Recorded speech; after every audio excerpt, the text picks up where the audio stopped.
What is inclusive education and why do we need it? This is something I want to start for a new segment called Morality Monday.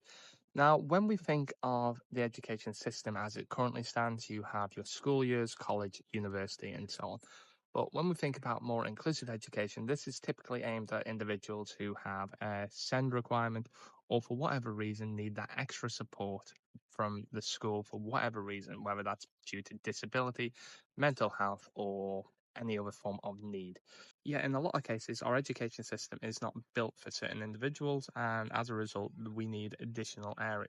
Now, when most of us think about inclusive education, we obviously want everyone's children to be able to have the same opportunities as others and to equally have that equality of opportunity. However, the problem tends to come up more generally when we look at the costs associated with inclusive education.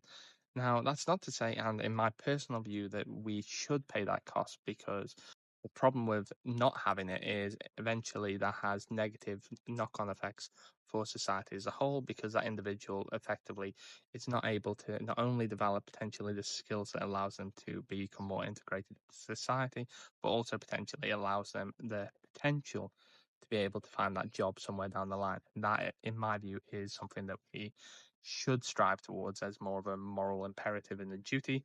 But that's something that is a question about what your perspectives are on inclusive education and whether we should focus more on it, whether we should fund it, or whether there should be checks and balances that are put in place.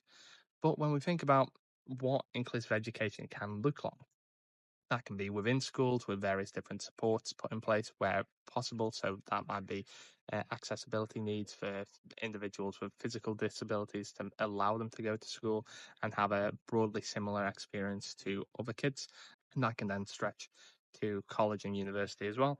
Or equally, it might be alternative education provisions where the student has such a severe need that they need smaller classes, different styles of learning, which are more possible in various different environments, and therefore that's the inclusive education that that child and that family needs as a result. But what are your thoughts on the need for inclusive education? That's my question for Morality Monday. Thank you very much for listening.